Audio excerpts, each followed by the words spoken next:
Selamat pagi saudara-saudari, kita bertemu lagi dalam satu lagi janji Alkitab. Yang hari ini kita akan melihat dari 1 Petrus pasal 1 ayat 3 hingga ayat keempat. 彼得前书第1章第3到第4节 First Peter chapter 1 verse 3 to verse 4. 1 Petrus pasal 1 ayat 3 hingga ayat keempat. Terpujilah Allah dan Bapa Tuhan kita Yesus Kristus, yang kerana rahmat-Nya yang besar telah melahirkan kita kembali oleh kebangkitan Yesus Kristus dari orang mati kepada suatu hidup yang penuh pengharapan, untuk menerima suatu bagian yang tidak dapat binasa, yang tidak dapat cemar, dan yang tidak dapat layu, yang tersimpan di syurga bagi kamu. Ini adalah sesuatu yang luar biasa tentang warisan yang kita akan terima nanti. Pernah saya dengar ada ramai sebenarnya, bukan hanya kepada suami dan isteri ini. Mereka ni cara hidup mereka sederhana saja, ya. Jadi bukannya mereka terlalu jimat ataupun ketekut, tapi mereka suka simpan barang-barang yang seharusnya sudah dibuang, tapi sebab mereka lihat, ini masih bagus, ya, mana tahu nanti untuk masa yang akan datang ia masih boleh dipakai atau boleh diwarisi oleh anak ataupun cucu mereka. Jadi pakaian mereka tidak pernah buang, perabot ataupun alat-alat ataupun apa sajalah yang masih ada kemungkinan untuk dipakai, mereka simpan di bawah, kalau Inggeris bilang basement lah, itu ruang yang di bawah rumah tu, ya. Ini ya ada setengah orang ada tempat simpanan begitu. Kalau kita di sini ada apa-apa tempat di sana, kita buang zat di sana, supaya dia bertimbun, biar dia bertimbun di sana. Jadi suami isteri ini dia simpan di bawah rumah mereka. Makin lama makin banyak, dan sampainya lepas mereka meninggal dunia, anak-anak dan cucu mereka ini datang untuk menggemaskan rumah itu, dan barulah kali pertama masuk ke bawah rumah itu dan melihat banyak sekali barang-barang di sana.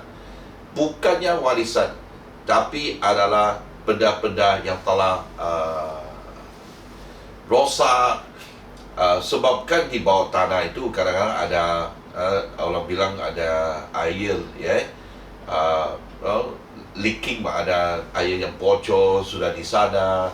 Dia telah membuat barang-barang besi yang telah berkarat, baju itu telah dikoyak sebab dimakan oleh serangga dan sebagainya lah. Barang-barang itu semuanya seperti hanya tempat buang sampah, sampah itu benda-benda yang dijangka seharusnya menjadi barang-barang warisan, tapi ia menjadi barang-barang seperti sampah sudah. Jadi saya rasa ini satu ajaran yang sangat penting, di mana kadang-kadang kita terlalu fokus untuk membina sesuatu ataupun menyimpan sesuatu dari duniawi ini. Harap-harap itu akan menjadi suatu warisan bagi kita pada masa yang akan datang ataupun untuk anak cucu kita. Tapi semua itu tidak akan berkekalan, pasti dia akan rosak. Jadi kita mau lihat di mana janji yang diberikan oleh Tuhan, dia adalah satu janji yang memberi pengharapan tentang hidup kita pada masa yang akan datang. Ia tidak seperti apa yang barang disimpan di bawah tanah itu, tapi adalah ini sesuatu yang tidak akan binasa, tidak dapat cemar, yang tidak dapat layu, yang tersimpan di syurga bagi kita semua. Itunya melalui Tuhan Yesus. Kebangkitan itu telah memberi satu pengharapan, satu janji kepada kita. Kalau kita fokus kepada apa yang kekal, apa yang di dalam syurga, kalau kita hidup untuk Tuhan, sentiasa kita fokus buat demikian, warisan kita di dalam Tuhan pastinya sesuatu yang melampaui sekarang dan juga kemudian. Itu yang janji yang kita ada melalui 1 Petrus pasal 1 ayat 3 dan ke-4 ini. Sebab Tuhan Yesuslah, sebab rahmat-Nya yang besar, Dia telah melahirkan kita kembali oleh kebangkitan Tuhan Yesus. Jadi minggu ini minggu kudus ya, ataupun minggu suci. Kita ini merenungkan ayat-ayat yang di mana apa yang berlaku pada minggu, dikatakan pada minggu terakhir itu sebelum Yesus disalibkan, dan juga kebangkitannya pada hari Minggu yang akan datang ini, itu hari Paskah. Jadi saya berharap kita semua akan mengambil ayat ini sekali lagi, dan kita tahu janji yang diberikan adalah sesuatu yang kita boleh harapkan di dalam syurga. Kita tidak seharusnya menaruh terlalu banyak pengharapan dalam dunia ini. Kita masih tinggal di dalam dunia ini, masih ada mau bekerjakan sesuatu, tapi jangan berharapkan bahawa apa yang kita simpan itu akan berkekalan. Tidak, dia akan layu, dia akan binasa, dia akan disemari. Tapi apa yang di dalam Tuhan, itu yang tidak akan binasa, tidak akan jelma, dan tidak dapat layu, yang melampaui sekarang dan kemudian. Amin. Ya. Jadi ambillah menuntut janji ini, supaya kita tahu sama-sama di dalam Tuhan kita telah mewarisi sesuatu yang paling best, Allah bilang, di dalam Tuhan. Amin. Ya.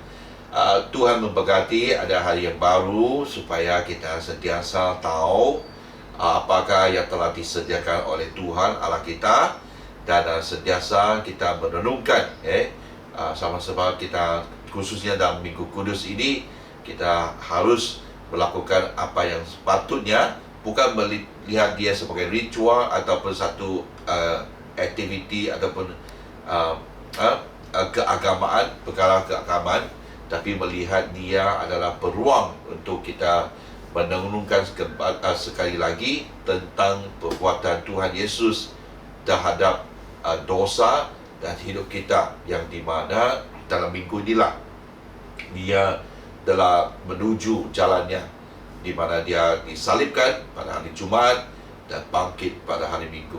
Amin. Itunya sebab saya mendorong kita semua daftarkan diri secepat yang mungkin. Saya rasa dia masih ada tempat lagi, tapi dah lama tu dan bahagian Cina dan English, Monday Thursday, tinggal lagi mungkin 40 orang, dia akan penuh sudah, sebab kedudukan yang terbatas di dalam gereja. Tapi di Dewan lagi saya rasa masih ada 13 ataupun 14 orang lagi untuk menangguh hanya 80 orang pada Kamis suci itu ya. Jadi lepas itu adalah Jumat Agung, itu terbuka untuk semua, dan juga hari Paskah yang akan datang juga harus daftar, sebab juga kita mau tahu kalau melebihi kedudukan di gereja, kita akan buka dewan juga ya. Itu akan menanggung sebanyak selama itu 155 orang. Itu banyak lagi tempat duduk ya. Jangan risau untuk hari Paskah. Tapi semua ini kita harus memastikan kita berada di sini untuk merayakan hari perayaan yang begitu penting sekali secara fisikal. Amin. Ya. Jadi Tuhan memberkati. Teruskan percaya kepada Tuhan. Sentiasa kita berdoa, dan taunya Tuhan sentiasa berserta dengan kita. Amin. Ya, sama-sama kita tahu berkatnya Tuhan tidak pernah berkurangan kepada setiap pribadi yang dibawa lindungan dan jagaan Dia. Amin. Tuhan memberkati.